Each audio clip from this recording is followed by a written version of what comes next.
Hello and welcome to Checking the Vitals, a podcast powered by SpecialtyCare. I'm Todd Schlosser, and in this first episode in our new Heart of the Operation series, we are covering the history of perfusion with none other than Tom Coley, the president of Perfusion and ECMO Services at SpecialtyCare. Many are not aware of perfusion's unique history, and Tom talks us through the first use of perfusion in the 1950s and ends with how it is used today. Enjoy the conversation. So Tom, thank you so much for joining us on the Heart of the Operation series here on Checking the Vitals. I wanted to start with you because I know you're very knowledgeable about sort of the historical evolution of the profession of perfusion. So I wanted to start with you so everyone gets a good baseline knowledge of where this sort of came from in the world of medicine. So where did perfusion start? Where did it get its beginnings? Well, the true beginning of perfusion, the actual first ever successful use of a heart-lung machine was in the early 1950s.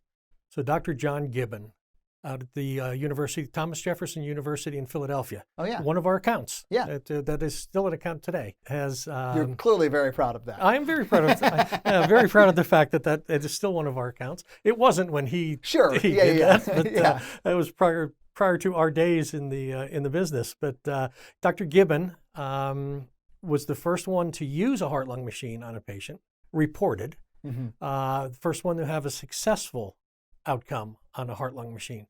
That was May 6, 1953. It was his second operation. The first one did not survive. His second operation in 1953 was on an 18-year-old who had an ASD, an atrial septal defect, which is a hole in the heart between the chambers. And he used his heart-lung machine to keep that patient alive while he closed that hole in the heart. So when you say his heart and lung machine, did he also invent it? He did. He was one of the inventors. Back in the 1950s, early 1950s, there were a number of centers that were working on heart-lung machines. Sure. And back then, and all the way through the 1950s, if you wanted a heart-lung machine, you pretty much had to build it yourself. Oh, wow. So Dr. Gibbon's heart-lung machine, he developed that in conjunction with the IBM engineers. Really? So like computer engineers? Computer engineers, engineers back in the day. Yeah. And if you look at his heart-lung machine, it looked like an old IBM mainframe computer. Really? Because they built what they knew. Yeah. His heart-lung machine was fairly sophisticated as well. Now, it was very heavy. It weighed over a ton, so over 2,000 pounds. Wow. It took 3 technicians to run it, but it did have a number of safety features, which were pretty advanced for the first ever heart-lung machine. Sure. It had an automatic blood volume control. So if the volume in the reservoir dropped, the venous pump that was pumping the blood out of the patient increased to increase the volume in the pump. If the volume increased, the venous pump would slow down, so it would take less blood out of the patient. And that was all automatic, servo-regulated. It had a continuous pH monitor of the blood. So they were monitoring that. So for an early heart-lung machine, a lot of safety devices, they thought of a lot. But as I say, he used it for the first time in May of 53. He used it 2 more times in the early 50s, and then both of those patients died. Mm-hmm. And he never operated again. Really? So he only used it 4 times. And only successfully once. And only successfully once. Which I'd imagine is somewhat common when you're introducing new equipment and new approaches. Yes, this was revolutionary to be able to operate on the heart. There were times where nobody thought you'd be able to ever successfully operate on a heart. For the heart-lung machine, it was basically 3 challenges. One was some way to keep the blood from clotting, and then to make it clot again when you were done. And then you needed to have a pump that could pump the blood, and you needed to have an oxygenator to oxygenate the blood. Right. Now, protamine and heparin had already been invented. We know how we could thin the blood so that it didn't clot when it was exposed to all these surfaces, and protamine could help reverse that at the end. There were pumps available, a lot of them from the dairy industry. Really? But that they were able to use, and then other pumps that had been developed for pumping blood. But the oxygenator was the key. So for Gibbon's oxygenator, he used stainless steel sheets that the blood would flow over in a thin coating, a film over the sheets where it was exposed to oxygen, and it would pick up the oxygen. So it was considered a film oxygenator. And these were all reusable. So at the end of the operation, everything got cleaned and reused again, re-sterilized and reused. But those early days were kind of tough. It was between 1951 and 1953, there were 18 reported operations. There were many rumors of other operations being done that just were not reported. But of the 18 reported operations done prior to 1955, 17 of them died. So it was only one. Gibbon had the one. Gibbon had the one survivor. So makes for an interesting conversation when you go into have I got an operation for you? And they say, well, how have you done so far? Well, 17 out of 18 haven't done too well. It sounds more like it's an operation for the doctor. Too. Yes. Yeah. But things started to improve a little bit. And, other than Gibbon, there were others at the same time that were working on things. Working sort of in tandem, maybe somewhere else. Exactly. So who were some of those other people that were working elsewhere, but also sort of furthering perfusion? Maybe technology is the right word. Yeah. Well, you had Dr. Mustard up at the University of Toronto up in Canada. And a little further north? A little further north. Developed his own heart-lung machine. Okay. For his oxygenator, instead of using stainless steel sheets, he used rhesus monkey's lungs. So he had lungs. He took the lungs from a monkey. So the rhesus monkey, RHESUS, the RH factor in blood. So if you're blood positive, AB positive, that's your RH factor, was developed using rhesus monkeys. Oh, really? Is that why it's RH? That's why it's RH, because it came from the rhesus monkey. Interesting. Yeah. So he would use the rhesus monkey's lungs as his oxygenator. So the blood would come out of the patient, he'd pump it through those lungs, and then back into the patient. That is like the very definition of like biotechnology to me. That's wild. Yeah, it was an interesting technique. The first 7 patients he did died. Okay. But he did have 3 survivors out of 21 patients that he used this technique on. So it was used successfully a few times. So it was interesting. And this is the same time period as Gibbon? Same time period. This is the early 50s. So we've got Gibbon and we've got Mustard all in the 1950s. Were there anyone else around that same time period doing the same sort of thing? Yeah, there were. These are the pioneers of heart surgery. Sure. They're inventing heart-lung machines, inventing techniques, and trying it out. At Wayne State University up in Detroit, Dr. Doddrill had developed his own heart-lung machine. Now, he worked with the GM engineers. Okay, so that makes sense. Motor City. Motor City. But if you look at his heart-lung machine, it looks like a V12 engine out of a Cadillac. If you saw it sitting on the table, that's what you would think it was. Because, again, they built what they knew, and those are the engineers that he used with that machine. And so he was able to use that one successfully a few times at least. Awesome. So at the same time, in Minnesota, Dr. Doddrill was up there, and he had invented a rotating disc oxygenator. So instead of large sheets of stainless steel, these were circles. And so circular discs of stainless steel on a vertical pole, and they would rotate around this vertical axis, and the blood would go over them in a thin film. And this was the rotating disc oxygenator, which became the oxygenator for that time period. Oh, really? For quite some time. And so he was able to use that one up in Minnesota very successfully. But then at the same time in Minnesota, you have Dr. Lillihei, Dr. Clarence Lillihei, who really advanced things. First off, in the early days, he decided he didn't even need a heart-lung machine. Oh. So he would use the patient's parents. Now, these are pediatric patients, so they were kids that he was operating on for congenital defects. Sure. And he would use their parent as the heart-lung machine. Really? So he would connect the patient to the parent, arterial and venous, so the parent would pump the blood into the baby. The blood would be returned from the baby to the parent, oxygenated by the parent's lungs, and then pumped back into the child. Sorry, that sort of blew my mind. I didn't even know that would ever be possible. And was he successful with this technique? He was successful with this technique. He used it on 42 patients, and 28 of those were survived. That's a much higher success rate than some of the others. It is. That's amazing. Yep. However, it was the first operation that had a potential for a 200% mortality. Right. Because you could kill 2 people with one operation. Right. Now, he never lost a parent. Okay. He did lose, as I said, a number of the children, but he never lost a parent. So he was able to use that successfully. That's pretty intense. And it seems like with that being, I would say, the most successful, at least based on the sort of minimal information that we have, and it seems like we didn't go that route. We went more of the traditional sort of heart and lung machine route. Yes, it had limitations. There was only so much blood flow you could do. Okay. It was limited to just very small patients. Sure. The amount of blood flow that you could generate through it. And the advances were coming along on the technology side too. Sure. The cardiopulmonary bypass and the oxygenators. Right.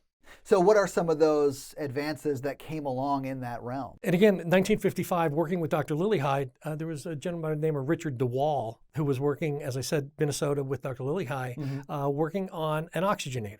Right. And he developed the first ever disposable bubble oxygenator. So he developed an oxygenator using polymers and plastic materials that was able to be, instead of the blood on a film going over the rotating discs, now the blood would collect in a reservoir and oxygen would be bubbled up through the blood. Now that in itself creates a problem because you can't have air in your bloodstream. Right. I was going to ask how, I guess they have to use some sort of technology to get the air out of it once it's oxygenated blood. So Exactly. Did he develop that technique? Exactly. And that was the key, was to have a defoaming chamber, which got the foam and the oxygen bubbles out of the blood so that there were no visible bubbles within the blood. Now, micro bubbles probably, but there were no visible bubbles. Right. And he was able to use that using a anti-foam spray on the surfaces and this defoaming chamber that he had developed. And so this oxygenator then eventually became marketed by the company called Travenol. And they developed this into a disposable sterile product.